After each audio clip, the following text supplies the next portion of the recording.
सर्वव्याप्तं ब्रह्मा विष्णु शिवात्मकं गुरु परतरं नहि किंचित् तस्मै श्री गुरुवे नमः। सर्वे भवन्तु सुखिनः सर्वे सन्तु निरामयाः सर्वे भद्राणि पश्यन्तु मा कश्चित् दुःखं भवेत्। परम तत्वाधार परम पुरुष पूर्णधनी मालिक कुल हजूर पुष्करनाथ जी की पवित्र आत्मा सभी सत्संगी भाइयों बहनों बच्चों बतों माताओं सबको राधा।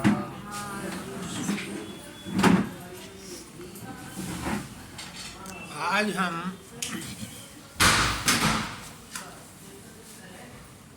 रेणु जी के मकान पर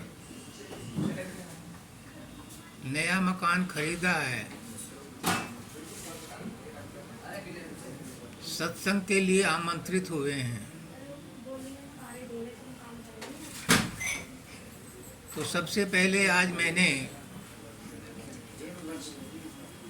गुरु परंपरा का पालन करते हुए अपने गुरु जी को आज स्थापित किया। आज से ये मकान गुरु का है। कोई भी चीज तुम खरीदो, कोई भी चीज खरीदो,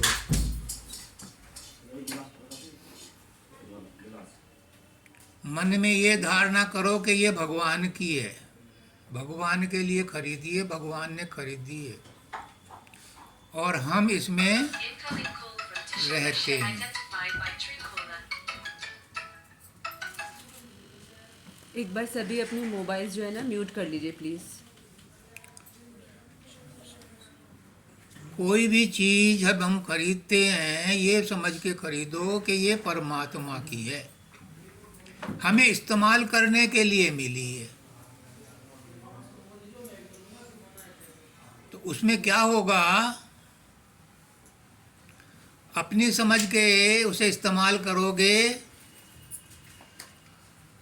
तो हर समय मन में झंझट रहेगा। जब परमात्मा की है और हम इसमें रह रहे हैं। पुष्करनाथ जी कहते थे कि हम अपने जीवन में एक लिस्ट बनाते हैं कि हमारी क्या क्या संपत्ति है, कौन कौन सी हमारे काम आएगी, कौन कौन से रिश्तेदार हैं और रिश्तेदारों के कितने रिश्तेदार हैं जो हमारे काम आएंगे। परमात्मा का कहीं नाम नहीं होता उस लिस्ट में। जबकि अगर आपको मुसीबत में मदद मिलती है और जो भी मदद करता है वो परमात्मा की मदद से ही मदद करता है, परमात्मा की मेहर से ही मदद करता है। अपने आप में किसी में इतनी हिम्मत नहीं है कि कोई अपनी मर्जी से मदद कर सके। जो भक्त जिस परमात्मा को भी, जिस इष्ट को भी मानता है,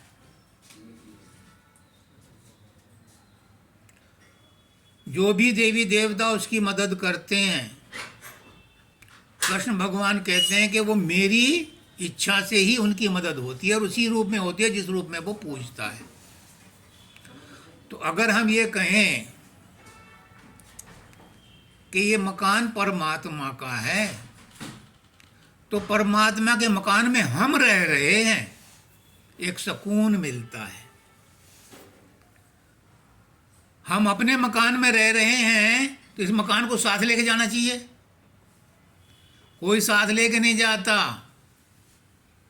और परमात्मा के मकान में रह रहे हैं तो परमात्मा के मकान में तो कोई ना कोई रहेगा ही। हम परमात्मा के अंश हैं, परमात्मा के बेटे हैं, परमात्मा के बच्चे हैं। तो उन्होंने ही ये सारा संसार बनाया है। इस संसार में हम रह रहे हैं तो हमने क्या बनाया? कहते हैं कि मैंने मेहनत करके बनाया। तो मेहनत करने के लिए शक्ति किसने दी? बुद्धि किसने दी? ये शरीर किसने दिया? माँ बाप ने शरीर दिया, लेकिन इसको पाला पोसा किसने? वो प्राकृतिक शक्तियां हैं जो हर समय हमें पालती पोसती हैं। एक सेठ जी थे, कोरोना में हॉस्पिटल में भर्ती हुए, ऑक्सीजन कम हो गई, तो एक हफ्ते में उन्हें 5 लाख का बिल दे दिया। तो वो अफसोस करने लगे। तो डॉक्टर ने कहा, सेठ जी अफसोस क्यों करते हो, तुम्हारे पास तो बहुत पैसा है।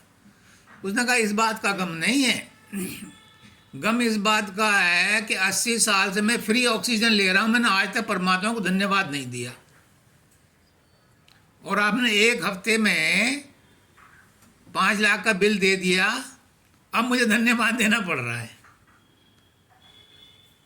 प्राकृतिक शक्तियां हमें बचपन से ही सारी चीजें फ्री में देती हैं, लेकिन हम कहते हैं ये मेरी है। परमात्मा कहता है कि सारी भूमि तो मेरी है।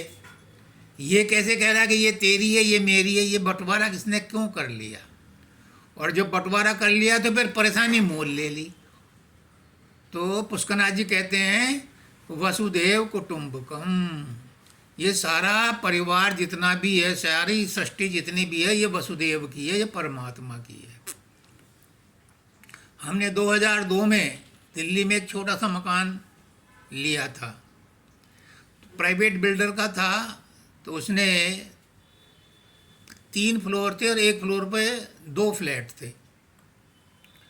तो जब वो बन रहा था तो तभी हमने उसको बुकिंग में ही ले लिया था। तो उस समय नया नया जुनून था, तो मैंने एक पत्थर फरीदाबाद से लेकर लगवा दिया, उस पर लिखा था मानव निवास, तो लगवा दिया उसमें। अब जो और किराएदार थे उन्होंने कहा कि क्या हम मानव नहीं हैं? मैंने कहा कि आप सब मानव हो, 2 पैर के। अगर मानव हो तो फिर मनुष्यता का व्यवहार करो, जैसे और मनुष्य व्यवहार चाहते हैं वैसा करो। हम मानव होकर के मानव का व्यवहार नहीं करते। अपने लिए सुख चाहते हैं, दूसरों के लिए दुख चाहते हैं। दूसरों को परेशान करना कुछ लोगों की आदत है। तो बाबा फकीर कहते हैं कि मानव बनकर ना जिया, जिया तो डांगर ढोर, और जीव किनारे ना लगा, लगा तो हाथी घोड़। वो कहते हैं मानव वो है जो अपने जैसा दूसरों को समझे। अपना सा जीव सबका जाने, ताही मिले अविनाशी। जो अपना सा सबको जानता है वो परमात्मा को पाने का हक रखता है। हमें तकलीफ होती है, कोई हमें कड़वा वचन बोलता है, तो हमें सोचना है अगर हम मानव हैं तो दूसरों को भी बुरा लगता होगा, तो इसलिए कड़वा वचन ना बोलें। तो अगर हम ये मान के चलें कि सबके अंदर परमात्मा है, तो हम उस परमात्मा के अंदर रह रहे हैं। सारे जितने भी लोग हैं, जितने भी हम प्राणी हैं, हम सब उसी के बच्चे हैं। सबके अंदर वही निवास करता है। तो हमारे मन में ये विचार रहना चाहिए कि हमारे किसी भी कर्म से, किसी वचन से, किसी भी हमारे सोच से किसी दूसरे को तकलीफ ना हो। तुम ये मत सोचना कि तुम किसी को सुख दे सकते हो या तुम किसी का भला कर सकते हो। नहीं कर सकते। सबके अपने अपने कर्म हैं, अपने अपने कर्म लिखा के सब आए हैं। ना हम किसी के भाग्य को बदल सकते हैं, ना हम किसी को कुछ दे सकते हैं, ना हम किसी से कुछ ले सकते हैं। ना हम दूसरे की बीमारी ले सकते हैं, ना अपना स्वास्थ्य दूसरे को दे सकते हैं। ये सब अपने अपने भाग्य में जो लिखा है वो सबको भोगना पड़ता है। लेकिन अगर हमने दूसरों के लिए भला सोचा, उसका भला हो या ना हो, लेकिन हमारा भला हो गया, क्योंकि हमारे मन में एक सकारात्मक विचार आ गया, दूसरों की भलाई का विचार आ गया। और अगर हमने दूसरों के लिए बुरा सोचा, तो दूसरे का बुरा हो या ना हो, उसका बुरा तो तब होगा जब उसके भाग्य में लिखा होगा। लेकिन हमारे मन में बुराई आ गई तो हम तो अभी गंदे हो गए, हमने तो अभी बुराई मोल ले ली। इसलिए मैंने कहा कि ये मकान परमात्मा का है, तो परमात्मा के मकान में फिर दुख तकलीफ नहीं आएगी। परमात्मा के मकान में रहते हुए हमें दूसरों से ईर्षा नहीं होगी, क्योंकि हम भी परमात्मा के मकान में रह रहे हैं, दूसरे भी परमात्मा के मकान में रह रहे हैं, तो हमें दूसरों से ईर्षा नहीं होगी। और अपना बना करके चलोगे तो मेरा 2 मंजिला मकान है, तीसरे का 3 मंजिला मकान है, इसी की परेशानी रहेगी। हमारे मकान में ये चाहिए, हमारे मकान में वो चाहिए। और जब परमात्मा का मकान है तो परमात्मा जो कर रहा है वो भला कर रहा है। तो इस तरह से अपने मन में एक संतुष्टि लेवल लाना पड़ता है, और उसके लिए ज़रूरी है कि हम परमात्मा के आश्रित हैं, हम परमात्मा पर निर्भर हैं, परमात्मा के मौज में रह रहे हैं, क्योंकि उसकी बिना मर्जी के हम कुछ नहीं कर सकते। हम कितनी भी कोशिश करें, बिना परमात्मा की मर्जी के हम कुछ नहीं कर सकते। हमने करके देख लिया बहुत। अब ये देखो कि हम चाहें कि हम सदा खुश रहें, तो क्या खुश रह सकते हैं?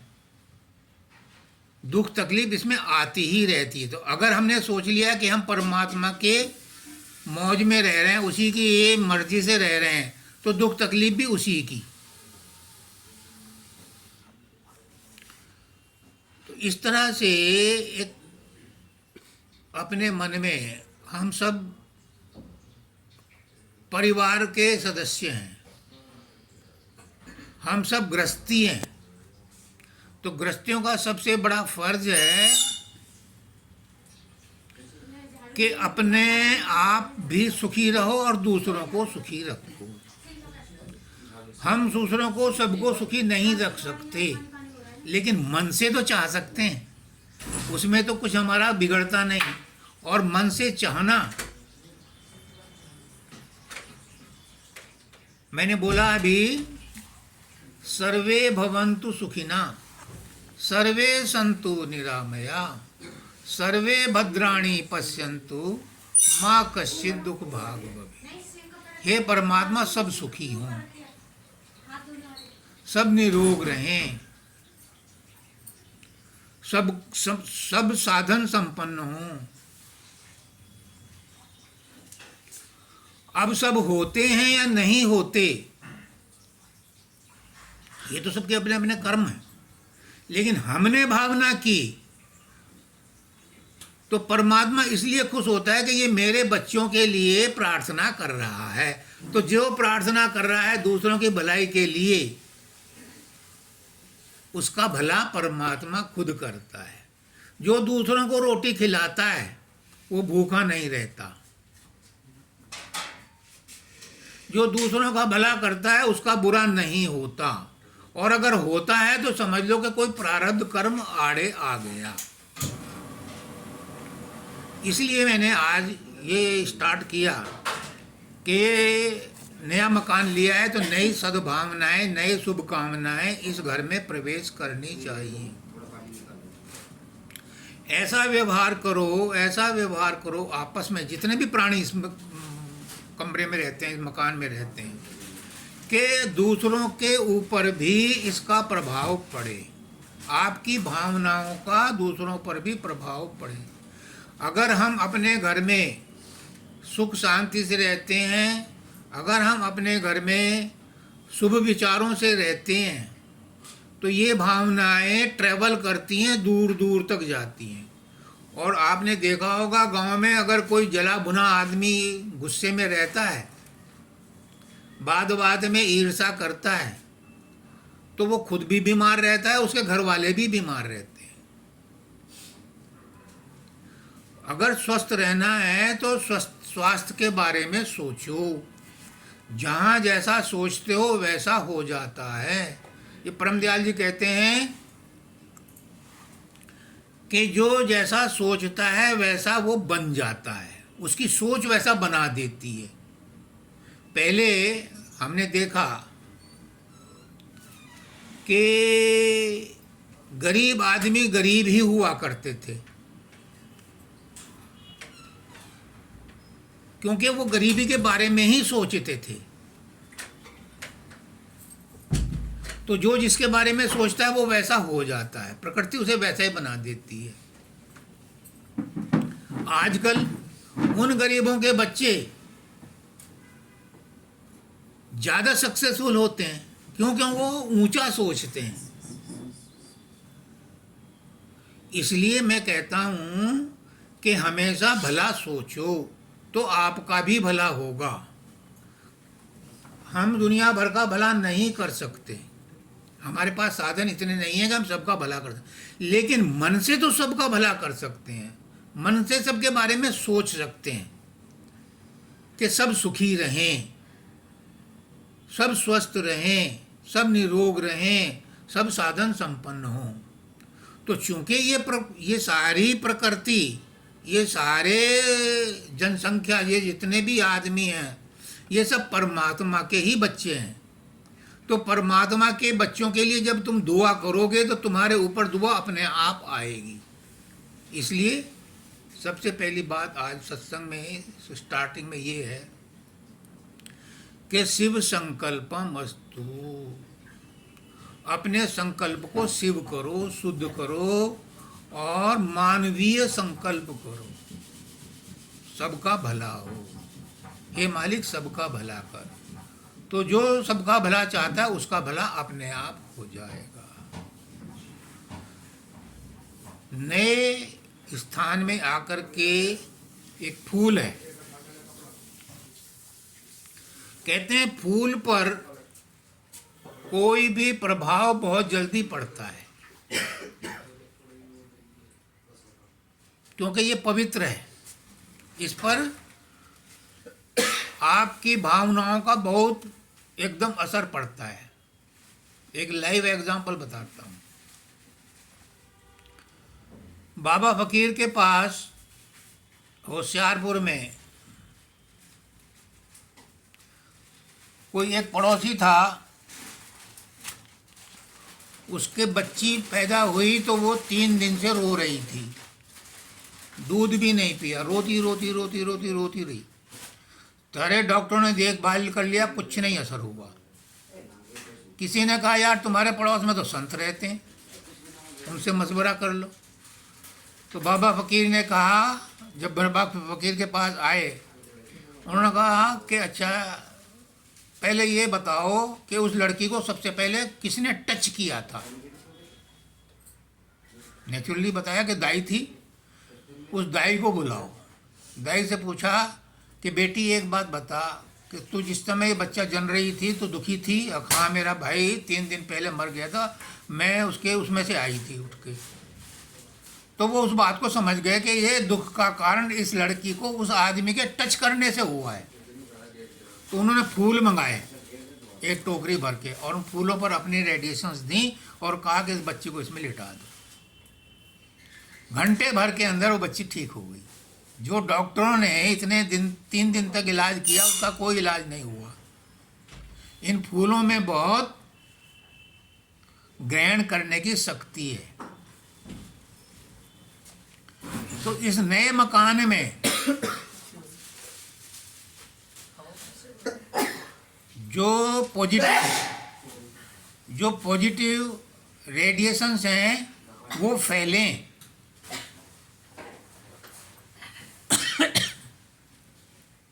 इसलिए आज ये सत्संग शुभ संकल्प के साथ शुरू किया जा रहा है। हमारे घर पर नहीं, वसुंधरा नहीं, हमारे गुरुजी आए। इन्होंने कहा कि अगली बार मैं तब आऊँगा जब मैं इन दीवारों से सुन लूँगा कि इस घर में सब लोग एक दूसरे का हित चाहते हैं। छोटी सी फैमिली है, कोई बंटवारा नहीं है, कोई झगड़ा नहीं है, तुम आपस में क्यों लड़ते रहते हो? और उस दिन के बाद से आज तक वो कितनी बार आए, उन्हें शिकायत नहीं मिली। यानी दीवार भी बोलती हैं, दीवार भी आपके भावनाओं को ग्रहण करती हैं। इसलिए इस घर में रहने वाले अगर शुभ संकल्प करके रहेंगे, सबका भला चाह करके रहेंगे, तो इन दीवारों में भी असर होगा, और इन दीवारों का असर दूसरी दीवारों में भी जाएगा। एक साइंटिफिक वो है, एक्सपेरिमेंट करके देखना। एक दीवार पर 10 घड़ियां लगा दो, पेंडुलम वाली, और उनको अलग अलग टाइम पर स्टार्ट करो। थोड़ी देर में वो सारी घड़ियां एक ही दिशा में, पेंडुलम जो है उसका एक ही दिशा में घूमेगा। अलग अलग टाइम पर आपने स्टार्ट किया था, लेकिन वो अलग अलग टाइम ना रह करके एक टाइम ही ले पाएंगे। क्यों? क्योंकि उनमें रिदम क्रिएट करता है कौन? ये दीवार की रेडिएशंस भी उसको, रिदम को कंट्रोल करती है।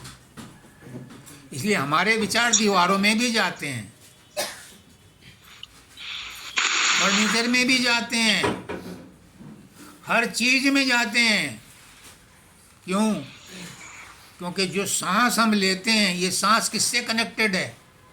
ये उस सांस से कनेक्टेड है जो परमात्मा सांस ले रहा है। तो हमारे हर सांस से सबका भला निकले, सबका कल्याण हो। जब ये भावना होगी तो सबका कल्याण हो या ना हो, हमारा कल्याण शुरू हो जाएगा। ये तो है गृह प्रवेश करने के लिए शुभ संकल्प।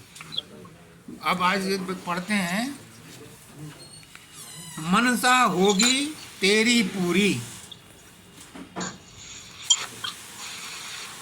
मनसा होगी तेरी पूरी।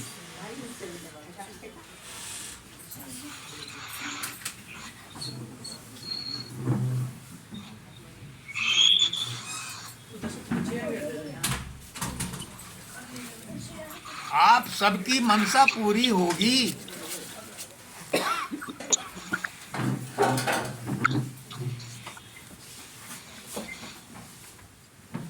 आप सत्संग में आए हैं, सबकी मनसा पूरी होगी, सबकी होगी, सबकी मनसा पूरी होगी।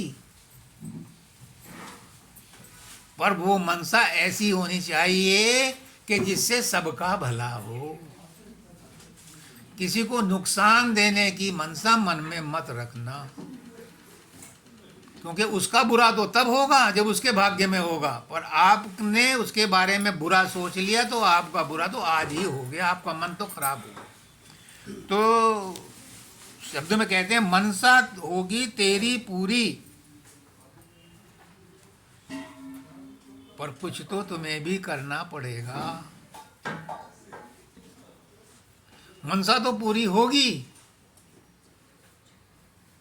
लेकिन जो मनसा पूरी करने वाला है उस पर तो तुम्हें ध्यान लगाना पड़ेगा, उससे तो रिक्वेस्ट करनी पड़ेगी। बच्चा भूखा है, उसमें कुछ नहीं आता, वो रोता है, तो वो क्या करता है? रो करके सिग्नल देता है अपनी माँ को कि मुझे भूख लगी है। तो मनसा तुम्हारी पूरी होगी, लेकिन इस मनसा को कन्वे करो उसको जो मनसा सबकी पूरी करता है।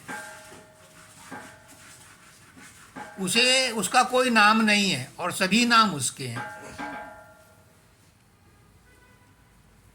हम उसे गुरु कहते हैं। कोई उसे अल्लाह कहता है, कोई खुदा कहता है, कोई परमात्मा कहता है, कोई राम कहता है, कोई विष्णु कहता है, कोई कृष्ण कहता है। सब नाम उसी के हैं। तो तुम उसका गुणगान करोगे तो वो तुम्हारी मनसा पूरी करेगा, क्योंकि हम उसके बच्चे हैं। माँ अपने बच्चे की मनसा पूरी करती है। तो मनसा होगी पूरी तेरी, मन से कर ले गुरु का ध्यान। मन से कर ले। ये मन हमारा संसार में फैला हुआ है। अब भी करते हैं ध्यान परमात्मा का, अब भी नाम लेते हैं, सब लेते हैं आप जितने बैठे हैं।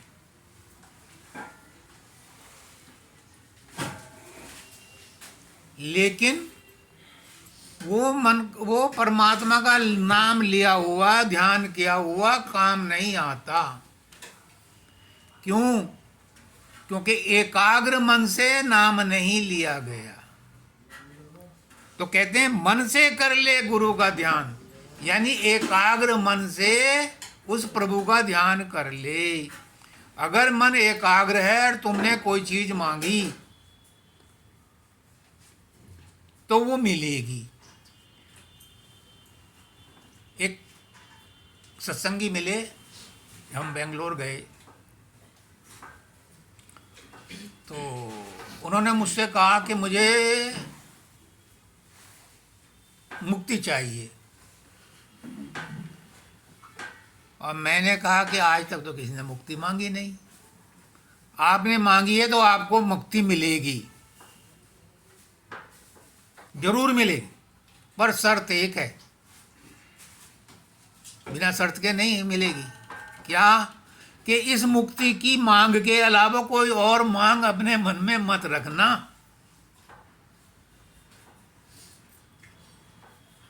अगर 10-20 मांग रख ली तो उस मांग की इंपॉर्टेंस खत्म हो जाएगी। एक नल है, उसमें से पानी प्रेशर से आ रहा है, तुम उसमें 10 छेद कर दो तो वो प्रेशर कम हो जाएगा, क्योंकि और छेदों में निकल जाएगा।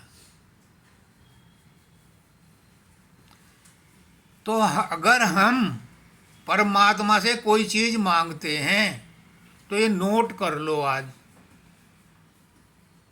मांगते हैं, सभी मांगते हैं, मांगना चाहिए। हम माँ बाप से नहीं मांगेंगे तो किससे मांगेंगे? हम उसके बच्चे हैं तो हम उससे मांग रहे हैं, और वो देता है। पर किन की देता है?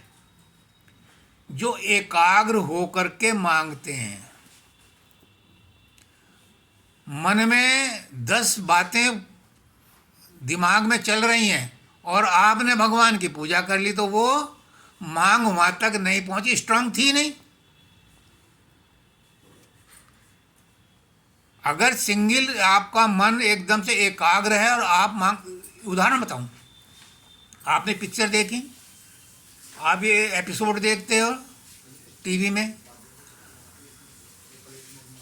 डॉक्टर भी अपनी लड़ाई लड़ रहे हैं हीरो को बचाने के लिए, सारे लोग लगे हुए हैं प्रार्थना करने के लिए। जब हीरो की माँ आती है, मत्था मारती है मूर्ति में, खून निकलता है उसके शरीर से, उसके माथे से, तो फौरन चमत्कार होता है, घंटियां बजने लगती हैं और एकदम से वो उसमें जान आ जाती है। क्यों?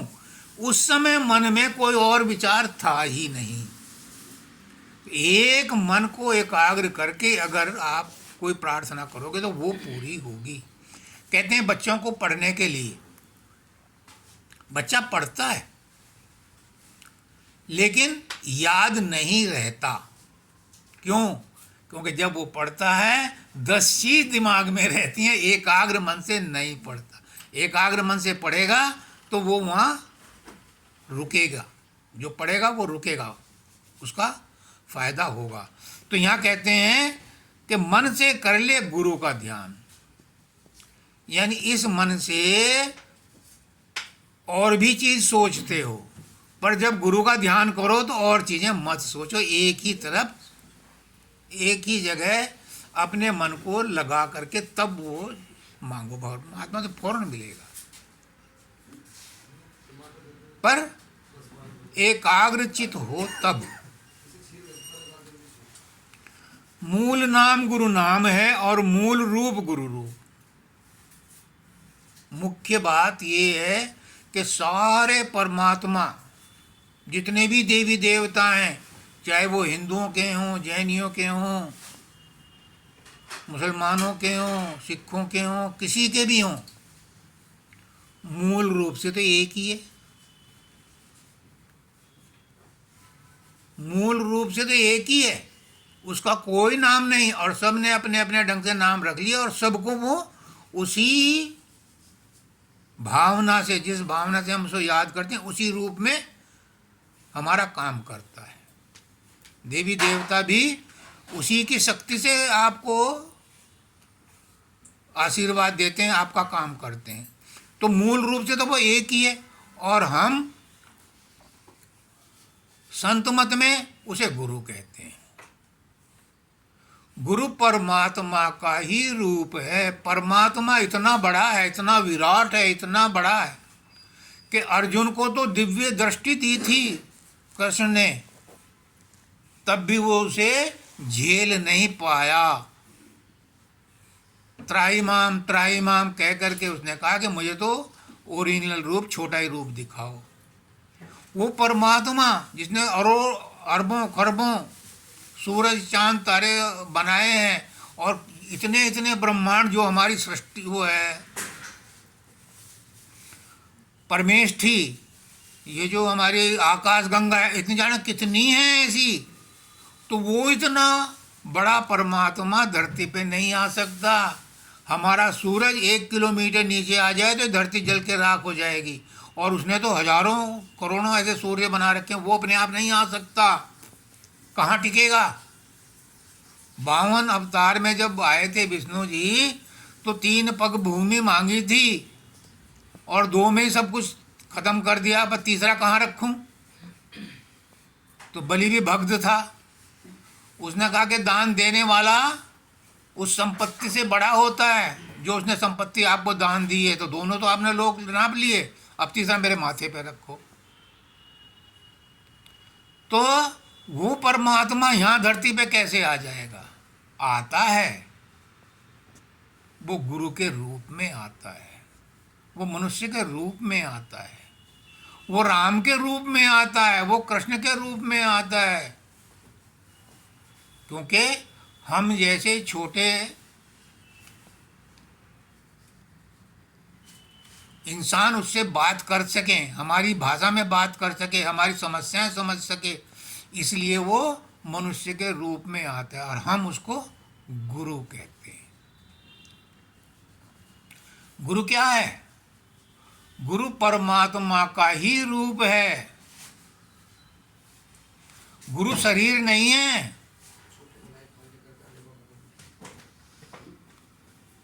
ये शरीर तो नाशवान है, पर गुरु नाशवान नहीं है, परमात्मा नाशवान नहीं है। जब राम आए थे मनुष्य के रूप में, तो शरीर तो उनका भी नाशवान था, कृष्ण का भी नाशवान था।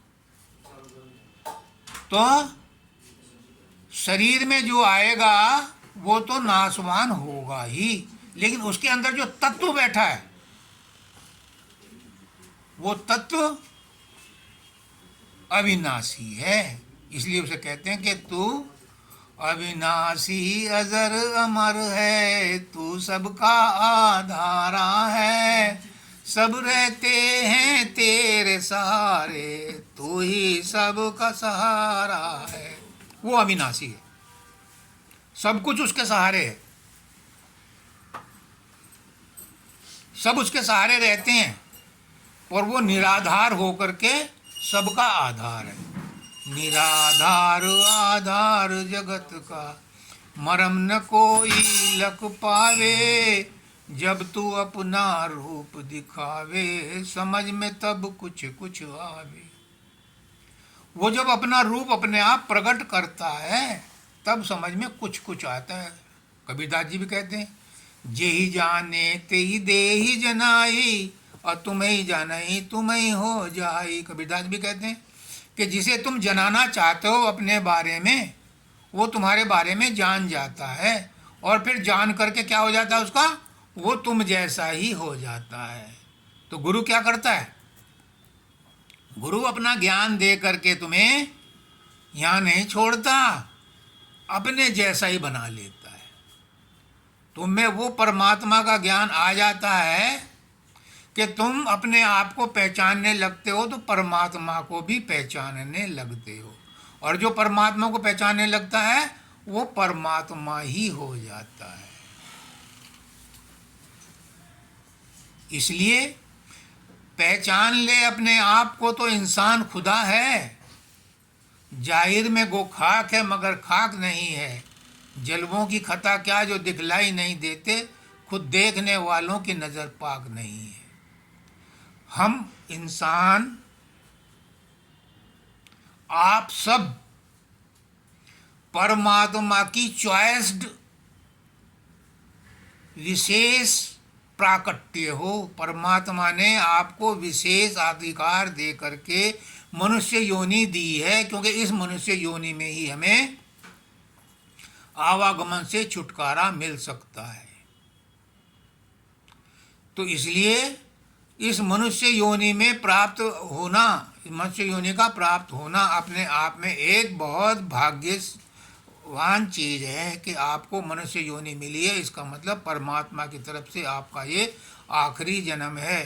क्योंकि इस संसार में रह करके कोई चाहे मोदी हो, ट्रंप हो, शी हो, चाहे वो पुतिन हो, चाहे वो टाटा हो, चाहे वो बिरला हो, चाहे वो अंबानी हो, कोई खुश नहीं है।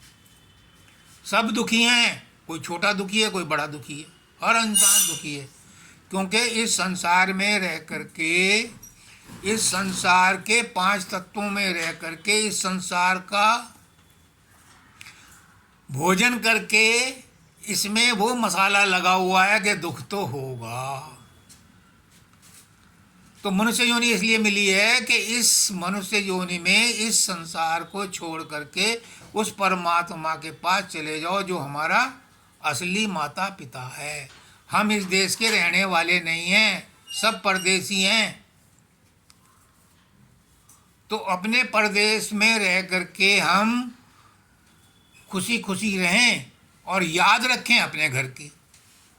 बच्चा हमारा बाहर पढ़ने गया है, वहाँ सब अपने साथियों के साथ खुशी मना रहा है, पैसे की भी कमी नहीं है, ऐशो आराम की भी कमी नहीं है, पर उसे अपने घर की याद आती है।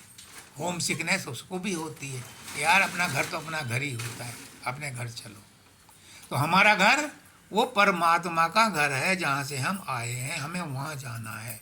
ये दिमाग में रखोगे तो इस संसार में दुख दुख झेल करके आप उस परमात्मा के पास जा सकते हो।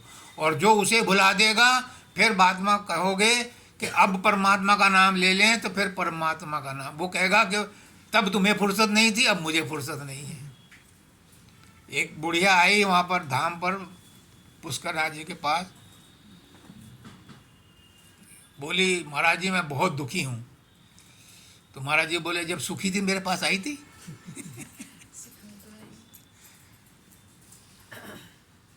तो कबीरदास जी भी कहते हैं कि दुख में सुमरन सब करे और सुख में करे न कोई, और जो सुख में सुमरन करे फिर दुख का एक हो।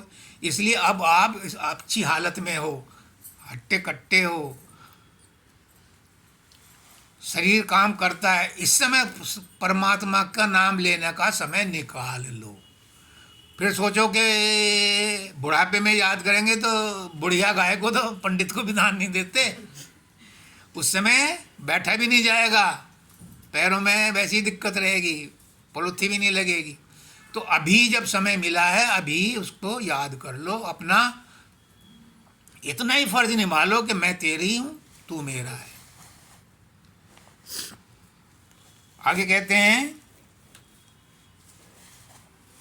गुरु की प्रीत हिये में धार, मिलेगा तब सच्चा गुण ज्ञान। गुरु की प्रीत हिये में धार। अब सब कहते हैं कि परमात्मा को प्यार करो, हर एक अजी चाहता है मैं परमात्मा को प्यार करूं। अब इस परमात्मा को मूर्ति में, फोटो में कैसे प्यार करोगे? मन से प्यार कर सकते हो। अगर शारीरिक रूप से सेवा करना चाहो तो उसकी नहीं कर सकते, क्योंकि विषम मौजूद नहीं है। एक बार कहा पुष्करनाथ जी ने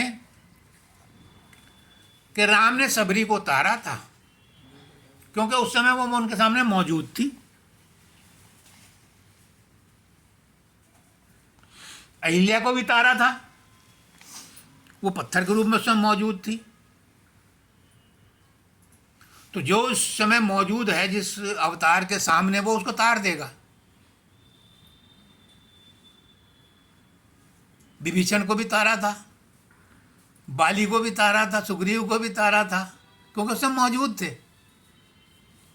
लेकिन कृष्ण ने मीरा को तारा था, अब मीरा तो थी नहीं।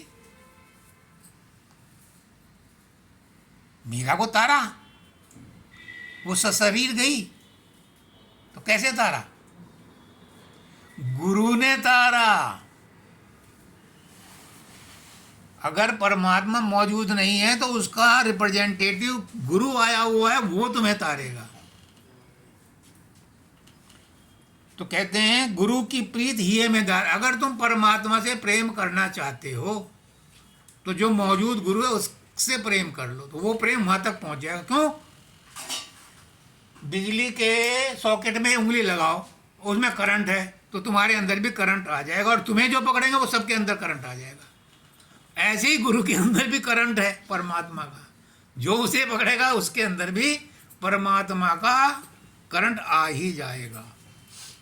तो इसलिए कहते हैं कि गुरु की प्रीत ही में धार, मिलेगा तुझे सच्चा गुरु ज्ञान। अगर तुम परमात्मा के बारे में जानना चाहते हो, परमात्मा से मिलना चाहते हो, परमात्मा से बात करना चाहते हो, तो वो परमात्मा तो आएगा नहीं। और तुमने ध्यान किया, तुम्हारे मन में रूप प्रकट हुआ, तुम्हें स्वप्न में आकर के उसने कुछ कहा,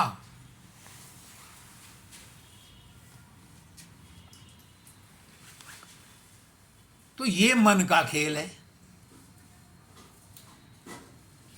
ये मन का खेल है। मन ने ही रूप बनाया है, मन ने ही स्वप्न में आपको उसका रूप बताया है। और ये मन कैसे धोखा देगा? मान लिया एक हमारा रिलेटिव है और वो एक्सपायर हो जाता है। अभी विवेक गया ना, उसके सीए की मदर एक्सपायर हो गई, तो मैंने उसको मैसेज डाला है। मन का बता रहा हूं। अगर वो अपने मन से उसको याद करे तो वो आत्मा आ सकती है और आती हैं, लेकिन उसे देख करके डर जाओगे, भूत आ गया।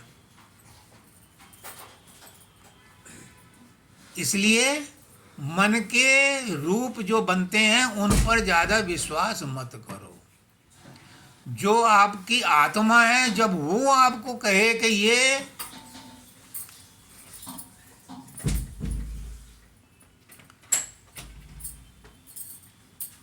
मैं हूं, आत्मा कैसे कहेगी मैं हूं? आत्मा के अंदर स्फुरना होगी। आत्मा प्रकाश है, आपके अंदर प्रकाश पैदा होगा। आत्मा शब्द है, आपके अंदर अंदर में शब्द पैदा होगा। उस प्रकाश और शब्द को जब सुनोगे तब तुम्हें असली परमात्मा का आभास होगा, अनुभव होगा। मन के चक्कर में मत पड़ना। मन तो और रूप बना करके आपको संसार में फंसा करके यहीं 84 में रखना चाहता है। बड़े बड़े अभ्यासी, योगी, महात्मा इस मन के चक्कर में बहक जाते हैं। एक महात्मा थे, बहुत बड़े योगी थे। उन्होंने अपने शिष्यों से कहा कि मेरे जाने का समय आ गया है और मैंने बहुत सिद्धियां शक्तियां प्राप्त कर ली हैं।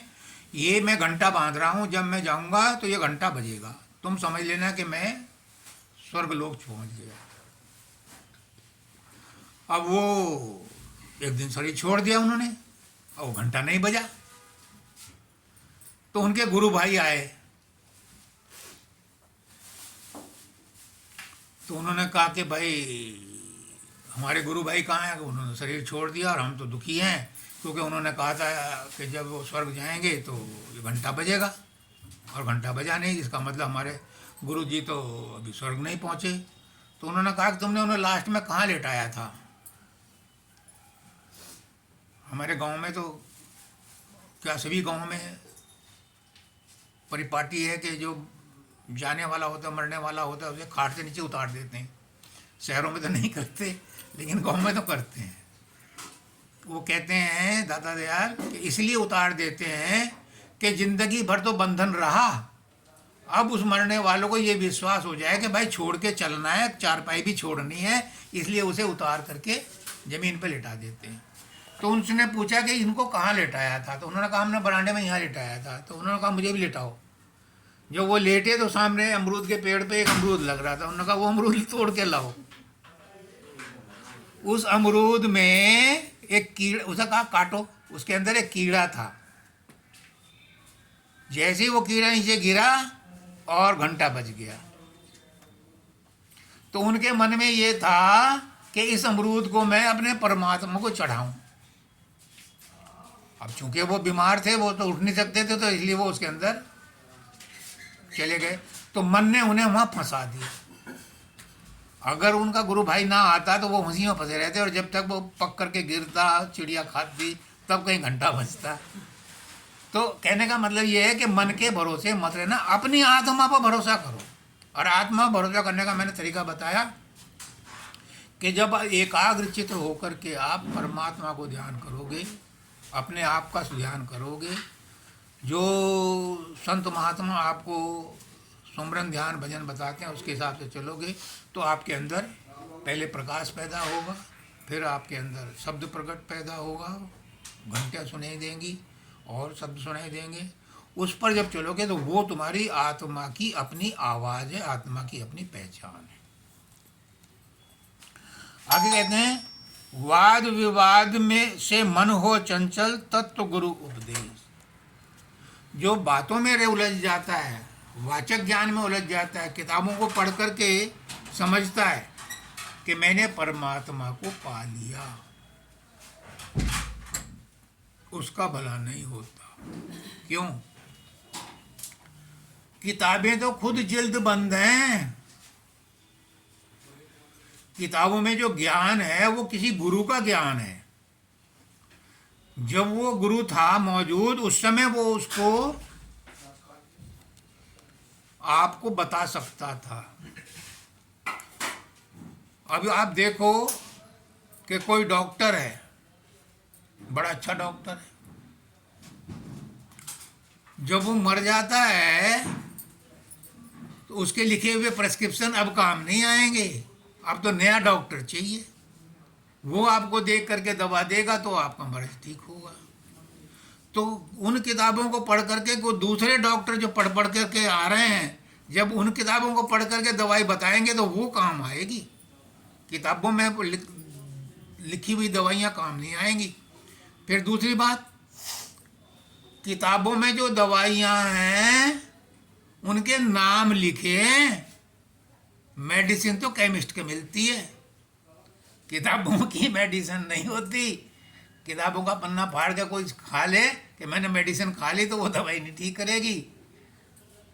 मेडिसिन तो केमिस्ट के मिलती है, किताबों में नहीं मिलती। किताबों में नाम लिखे होते हैं। तो इसलिए गुरु का नाम या परमात्मा का नाम की महिमा अगर किताब में पढ़ ली तो ये मत समझना कि तुमने परमात्मा को पा लिया ना। परमात्मा को पाने के लिए तो किसी गुरु के पास, जिंदा गुरु के पास जाना पड़ेगा। वो आपको तरकीब बताएगा, तब परमात्मा मिलेगा। क्योंकि किताबों में तो जो लिखा गया है, अब मैं किसी की आलोचना नहीं करता, लेकिन अपने बात मुंह पे आई तो कहना पड़ता है। अब इनकी बहन का वो है 50वीं साल की एनिवर्सरी। अब उन्होंने क्या किया है कि इतने बजे से इतने बजे तक सुंदरकांड होगा। सुंदरकांड कौन करेंगे? किराए के आदमी। अगर अपने आप करो तो भी चलो एक बात को मान लेते हैं कि उससे कुछ आपकी कंसंट्रेशन बढ़ेगी। वो आएंगे किराए के आदमी, अगर उनका कुछ फ़ायदा होगा तो किन को होगा? जो सुंदर पाठ करेंगे, पढ़ेंगे अपने मन से। ये किसी आलोचना नहीं है, मैं तो आपको चूँकि सत्संग की बात चल रही है, सत्संग की बात बता रहा हूँ कि हमें इस बात को देखना है कि हमारा मन कैसे एकाग्र हो।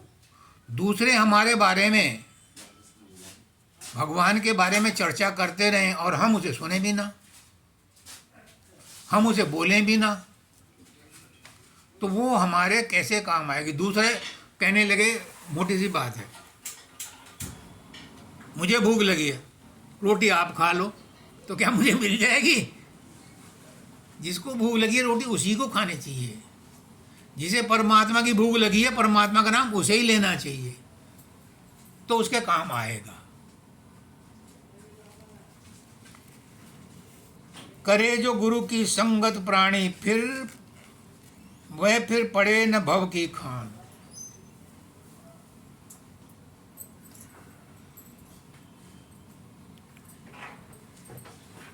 अब एक बात सोचो कि गुरु की महिमा इतनी क्यों गाई गई है? कि गुरु के ज्ञान के बिना हमारी समझ में नहीं आता। एक बात सोचो,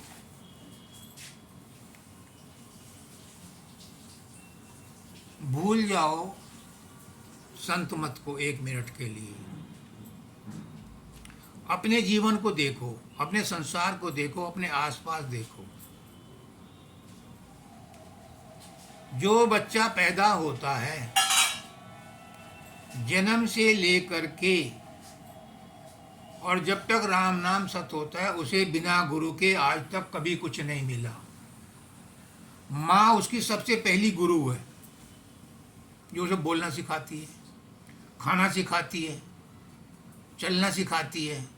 बाप है, उसे पढ़ना सिखाता है, उसको बोलना सिखाता है, कुछ और चीज़ें बताता है। फिर उसके बाद यार दोस्त हैं, वो उसे सिखाते हैं। फिर उसके बाद स्कूल के टीचर हैं, वो उसे सिखाते हैं। उसके बाद फिर वो बड़ा हो जाता है, तो फिर वो अगर प्रोफेशनल कोर्स किया है तो उसका भी ट्रेनिंग लेनी पड़ती है, इंटर्नशिप करनी पड़ती है, उसमें भी सीखता है। फिर उसके साथी सिखाते हैं। उसके बाद उसके जो है टीम मेंबर हैं, वो आपस में सिखाते हैं। हर स्टेज में उसे सीखने के लिए कोई ना कोई गुरु चाहिए। ये संसार के कामों के लिए जब गुरु की इतनी इम्पोर्टेंस है कि बिना गुरु के कुछ समझ में नहीं आता। अकबर ने कोशिश की थी, 3 बच्चों को अलग अलग जगह रख दिया। एक को बिल्कुल ऐसी जगह रखा कि उसके साथ कोई बोलने चालने वाला नहीं था। दूसरे को जंगल में रखा, तीसरे को कहीं और रखा, पंडित जी के पास रखा। तो जब वो 5-7 साल के हो गए तो उन्होंने बुला करके पूछा। तो जो पंडित जी के पास था वो तो बोल चाल रहा था, सब कुछ जानता था, और जो जंगल में था वो जंगली भाषा बोलता था, उसे कुछ समझ में नहीं आती थी, हम क्या बोल रहे हैं वो क्या बोल रहा। और जो कमरे में बंद था, जिसको कुछ नहीं दिया, वो गूंगा था। क्यों? संगत का प्रभाव पड़ता है। इसलिए गुरु की संगत में रह करके आपको गुरु की संगत का प्रभाव पड़ेगा। अगर वो परमात्मा की चर्चा करता है तो आपके ऊपर परमात्मा के प्रवचन का प्रभाव पड़ेगा। कितना ही कोशिश कर ले, इंसान अपनी संगत के प्रभाव से वंचित नहीं रह सकता।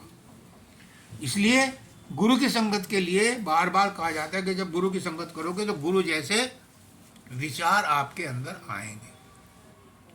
और गुरु स्वार्थी नहीं होता। गुरु नहीं भूखा तेरे धन का, उस पर धन है नाम रतन का। गुरु पैसा नहीं चाहता, गुरु मान सम्मान भी नहीं चाहता। गुरु क्या चाहता है? गुरु चाहता है कि ये जो सब लोग आवागमन में दुखी हैं, ये सब अपने घर चले जाएं। पारस तो कंचन करे, गुरु कर ले आप समान। पारस पत्थर होता है वो लोहे को सोना बना देता है, पर अपने जैसा नहीं बनाता। गुरु अपने जैसा बनाता है, क्योंकि गुरु निस्वार्थी होता है। गुरु को कोई स्वार्थ नहीं।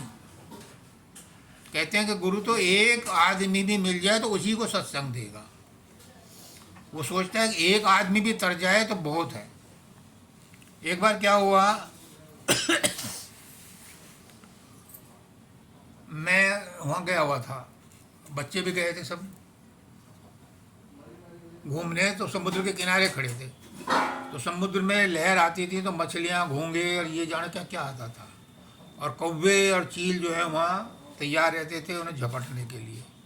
तो एक आदमी खड़ा था, उसे तरस आया, उसने जो है उठा करके दो चार को फेंकना शुरू कर दिया समुद्र में वापस। तो दूसरा आदमी बोला तो कितनों को बचाएगा, ये तो सुबह से शाम तक रोज ऐसे ही चलता रहता है। उसने कहा सबको नहीं बचा सकता, देख एक को ये बचा दिया, देख एक को ये बचा दिया, देख एक को ये बचा दिया। तो गुरु भी यही करता है। उसे पता है कि जिसके भाग्य में होगा वही बचेगा, लेकिन प्रयास वो सबके लिए करता है। और ये चाहता है कि किसी को गुरु का ज्ञान याद आ जाए, किसी को परमात्मा की याद आ जाए और वो अपने घर वापस चला जाए। गुरु विष्णु गुरु शिव की मूरत, गुरु को ब्रह्मा जानतो। हमारे संस्कृत में भी कहते हैं गुरुर् ब्रह्मा गुरुर्विष्णु गुरुर्देवो महेश्वरा गुरुर् साक्षात परब्रह्म तस्मै श्री गुरुवे नमः। हमारे ऋषि मुनियों ने भी माना कि गुरु ही ब्रह्मा है, गुरु ही विष्णु है, गुरु ही शिव है। ब्रह्मा क्या है? जो रचना करता है, विष्णु उसे पालता है और शिव उसका संहार करता है। ये तो नॉर्मल बात है, लेकिन तत्व की बात क्या है, सार तत्व क्या है? गुरु आपको ज्ञान देता है।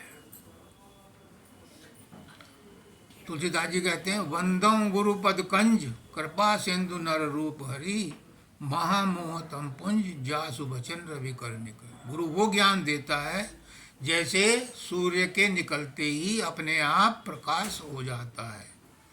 वो किसी को इश्तहार नहीं देता है कि मैं निकल आया हूँ, कलियों तुम खिलो। कलियाँ तो उसके निकलते अपने आप ही खिलने लगती हैं। ऐसे ही जब फूल में सुगंध आती है तो वो इनविटेशन देने नहीं जाती कि मेरा मधु लेने आ जाओ, मधुमक्खियाँ अपने आप आ जाती हैं। ऐसे ही गुरु जब आता है तो उसका ज्ञान अपने आप ही उन सत्संगियों को खींच लाता है जो उससे फ़ायदा उठाने वाले हैं। मानव दयाल जी कहते थे कि मैं अपने प्रेमियों के बस में फंस गया। पहले तो मैंने अपने प्रेम से अपने सत्संगियों को दूर दूर कहीं कहीं पैदा किया, और अब मेरे सत्संग में आकर के वो खींचे चले आते हैं दूर दूर से। अब मैं उनके प्रेम में फंस गया। लेकिन गुरु का प्रेम में फंसना यही है कि वो उनको अपना ज्ञान दे करके उनके ज्ञान चक्षु खोल देता है, जो अंधकार है अज्ञान का वो मिटा देता है। तो गुरु का इतना ही काम है कि वो हमारे भ्रम मिटाता है, हमारे संशय मिटाता है, हमारे परमात्मा के बारे में जो अनेक शंकाएं हैं, वो कैसा है, क्या है, कैसे मदद करता है, कहाँ मिलता है, इन सब का उत्तर गुरु आपको सरल भाषा में समझा देता है। ये काम गुरु का है, वो हमारा अज्ञान मिटाता है। गुरु की भक्ति सबका सार है और सब भ्रम अज्ञान, भटक भटक कर भटका जग में भटका बारंबार। अगर हम भटके ना होते तो इस संसार में क्यों होते? सतयुग में भी हम ही थे, त्रेता में भी हम ही थे, द्वापर में भी हम ही थे, और कलयुग में भी हम ही हैं, और आगे चतुर्युगों में भी हम ही रहेंगे। अगर हम अपने घर वापस नहीं गए तो यहीं चक्कर काटते रहेंगे। क्यों? क्योंकि हमारी आत्मा तो जाने को बेचैन है। हर आदमी चाहता है, हर एक की आत्मा कभी ना कभी उसे धिक्कारती है कि इतना देख लिया, इतना बीत गई उम्र, क्या कुछ संतुष्टि मिली, क्या कभी चैन आई? कभी तो उसका ध्यान कर, जहां सुख चैन ही सुख चैन है, आनंद ही आनंद है। उसको पाने के लिए वो फिर भटकता है, और उसकी संतुष्टि कब होती है? जब उसे कोई सद्गुरु मिलता है और वो उसे सच्चा ज्ञान दे करके उसे सही रास्ता बताता है। हर एक के अंदर परमात्मा है। कोई भी चीज उससे खाली नहीं है। मैंने बोला ना, दीवार में भी प्रक्रिया है, इसमें भी जान है। इसके कण कण भी एक दूसरे से जुड़े हुए हैं, वो जिंदा हैं। अगर जिंदा ना होते तो ये दीवार कभी गिरती क्यों? इसका मतलब इसमें भी बदलाव हो रहा है, सब में। हम सब के अंदर परमात्मा है, लेकिन वो सामान्य रूप से है। इस लकड़ी में भी आग है, पर दिखाई नहीं देती। जब इसे आग के संपर्क में लाएंगे तो इसकी आग भड़क उठेगी। कोयला काला क्यों है? क्योंकि वो आग के संपर्क में था तो उसे निकाल लिया गया, तो इसलिए कोयला काला है। उसे लाख साबुन मलो, वो काला से सफेद नहीं होगा। उसे आग में डाल दो, लाल हो जाएगा, और पर्याप्त समय तक डाले रखो तो फिर वो राख हो जाएगी, फिर सफेदी हो जाएगी। सबके अंदर है परमात्मा, लेकिन वो नजर नहीं आता। क्यों? क्योंकि उसे रगड़ा नहीं गया। दूध के अंदर घी है, और वो ऐसे नहीं निकलता, उसे बिलोया जाता है, रगड़ा जाता है। ऐसे ही हम सबके अंदर परमात्मा है, पर जब तक वो रगड़ा नहीं जाएगा तरकीब से, तब तक वो प्रकट नहीं होता, तब तक वो अपना विशेष रूप नहीं धारण करता। और गुरु ने चूंकि उसको विशेष रूप से प्रकट कर रखा है, तो जो उसके संपर्क में आएगा उसे वो विशेष रूप का दर्शन करा देगा। ये भेद है। जाके मन में अटक समाना, जाए न भव के पार, और तू सोच समझ चितधार, ये बात साची मन से मान। जब तक कोई मन के चक्कर में रहेगा, एक बात जान लो, हमारे व्यक्तित्व के 4 आयाम हैं, पयाम हैं, स्टेजेज हैं। एक स्थूल शरीर, एक सूक्ष्म शरीर, एक कारण शरीर, और एक हमारा परमात्मा जो शरीर के अंदर रहता है। 4 स्टेजेज हैं। स्थूल शरीर के बारे में सब जानते हैं। सूक्ष्म शरीर हमारा मन है।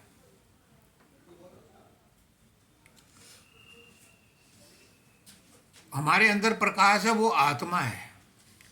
वहां तक कोई नहीं पहुंचता तो अपने शरीर को ही आत्मा मान लेते हैं। मैं यही हूं।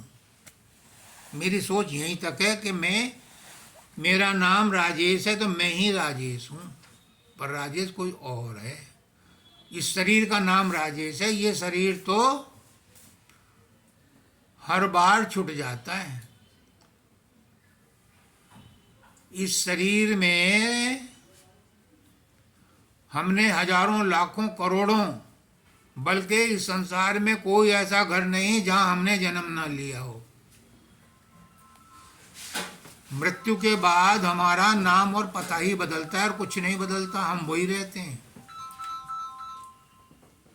तो जब से ये सृष्टि चली है अनादिकाल से, तब से हम ही घूम रहे हैं। नई आत्माएं नहीं आई। ये स्वामी जी महाराज कहते हैं, नई आत्माएं नहीं आई, पुरानी आत्माएं घूम रही हैं। और उन्हीं में से गुरु जो है कुछ को धकेल धकेल करके अपने घर वापस भेज रहा है। तो मन जो है वो काल का एजेंट है, माया का एजेंट है। मन हमें सही रास्ता नहीं बताता, वो नहीं चाहता कि उसके बाड़े से कोई बकरी बाहर जाए। मन पर कंट्रोल करने के लिए गुरु आदेश देता है।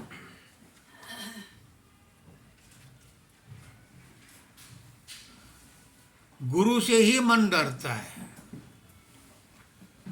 गुरु शरीर नहीं है, मैंने बोला गुरु वो तत्व है जो इस शरीर में रहता है, जिसने उसको विशेष रूप से प्रकट कर लिया, उससे मन डरता है। और दूर दूर से ही डराता है, खुद नहीं डरता। जिसने उसे प्रकट कर लिया, जिसने परमात्मा को अनुभूत कर लिया, उसको संसार कुछ नहीं करता। एक मोटी सी बात, आपको यकीन हो जाएगा मैं क्या कह रहा हूं। ये मन आदमी को इच्छाओं से बांधता है। हर इंसान के अंदर एक नहीं लाखों इच्छाएं हैं, और उन इच्छाओं को पूरा करने के लिए ही वो कुछ कर्म करता है। और जैसे ही कर्म करता है, वो कर्म बंधन का सिद्धांत उस पर लागू हो जाता है। अच्छा करोगे तो सोने की जंजीरें में बंधोगे, बुरा करोगे तो लोहे की जंजीरें में पड़ोगे। तो गुरु क्या कहता है? गुरु कहता है कि इच्छा करो ही मत। जो इच्छाएं हैं पुरानी प्रारब्ध की, उन्हें चुपचाप भोग लो, जैसे भी आ रही हैं। प्रारब्ध सबने नाम सुना है, लेकिन प्रारब्ध की डेफिनेशन मैं आपसे बताऊं स्पष्ट रूप से, साफ शब्दों में। प्रारब्ध कुछ नहीं है। जो परिस्थितियां तुम्हारे सामने आ रहे हैं, यही प्रारब्ध है। इन परिस्थितियों में तुम डामाडोल मत हो तो प्रारब्ध कट जाएगा। और नए कर्म बनने मत दो, क्योंकि इच्छाएं करो मत, तो तुम्हारी कर्मों की टोकरी, इच्छाओं की टोकरी खाली हो जाएगी। फिर तुम्हारा जन्म नहीं होगा। जब इच्छा नहीं होगी तो फिर आत्मा शरीर क्यों धारण करेगी? शरीर तो धारण आत्मा इसलिए करती है कि इच्छाएं बाकी हैं, उन्हें पूरी कराने के लिए तरह तरह के शरीर धारण करने पड़ते हैं। अब एक और बात समझ लो कि इच्छाएं नहीं जाती, कैसे हटा दें? इंसान हैं, इच्छाएं तो रहेंगी। बिना इच्छा के तो रोटी भी नहीं बनाएंगे, क्योंकि इच्छा नहीं है भूख की, तो फिर रोटी क्यों बना? तो गुरु कहता है कि इच्छाएं रखो, कोई दिक्कत नहीं है, इच्छाओं से परहेज नहीं है। इच्छाओं के गुलाम मत बनो। दूसरी तरकीब बताता है कि अगर इच्छा को मिटाना है, अगर इच्छाओं से पार जाना है,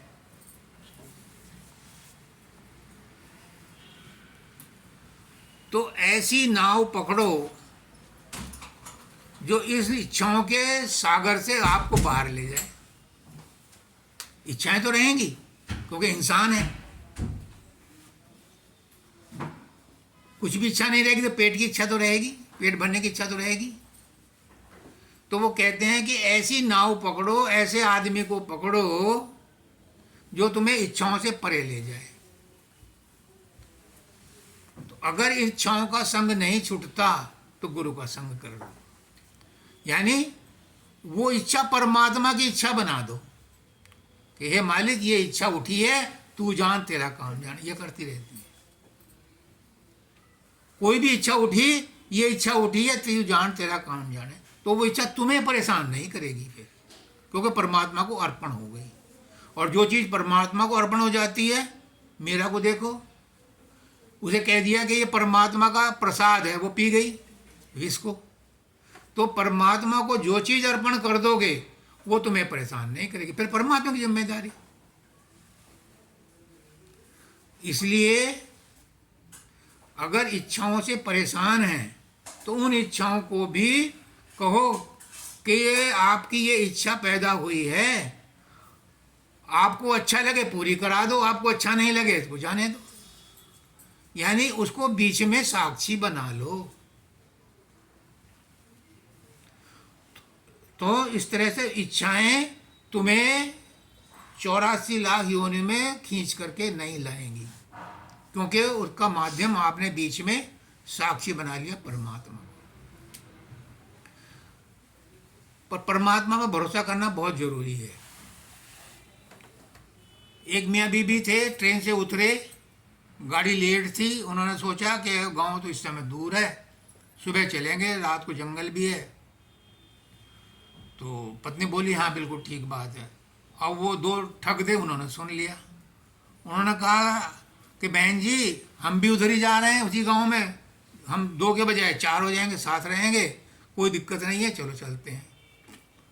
और भगवान की सौगंध तुम्हें जो है तुम्हारे घर तक छोड़ के आएंगे। चल दिए। और रास्ते में वो ठग दो थे, अपना आदत थोड़े छोड़ेंगे। उन्होंने सब कुछ लूट लाट लिया। और जब उस औरत के कपड़ों पर हाथ डाला तो उसने कहा हे परमात्मा, तेरी सौगंध खाई थी इन्होंने, अब तू जान तेरा काम। फटाक से 2 बंदूक वाले आ गए। तो परमात्मा को बीच में ले आओ, हर काम में ले आओ। हम यही करते हैं, हम उसे भूल जाते हैं और अपने बलबूते पर। इसलिए मैंने इस मकान में आज बोला है कि ये मकान परमात्मा का है, हम इसमें रह रहे हैं, उन्होंने हमें ये दिया है रहने के लिए। तो फिर आप इसमें सुख शांति से रहो। अहंकार का छोड़ना बहुत मुश्किल है। अहंकार तभी जाता है कि जब परमात्मा को अर्पण कर दिया जाए। हो गया क्या? तो परमात्मा को अगर कोई चीज अर्पण कर दी जाती है, अगर आप जैसे ये काम कर रहे हैं, नौकर चाकर, जो इनकी मजदूरी है वो दोगे, अगर तुम इन्हें एक्स्ट्रा कुछ दोगे तो ये धन्यवाद देंगे। तुम्हें बदले में कोई और चीज ना दें, धन्यवाद तो देंगे, दुआ तो देंगे। जब ये छोटी चीज के लिए तुम्हें वापसी में कुछ देते हैं, किसी भिखारी को तुमने खाना खिलाया तो तुम्हें खाना तो नहीं खिलाएगा, लेकिन दुआ तो देगा।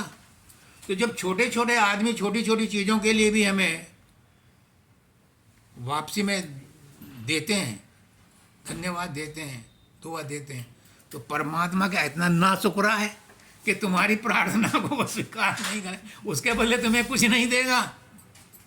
देगा बशर्ते हम उसको बीच में ले आएं, उसे अपना सब कुछ अर्पण कर दें। तो आज का समय भी हो गया है और मैं दिल से चाहता हूँ कि ये मकान में रहने वाले फलें फूलें, स्वस्थ रहें, निरोग रहें, और जो यहाँ आए वो भी खुशी खुशी अपना जीवन व्यतीत करें। जिनके संपर्क में ये आए सब खुशहाल हों, सबको राहत।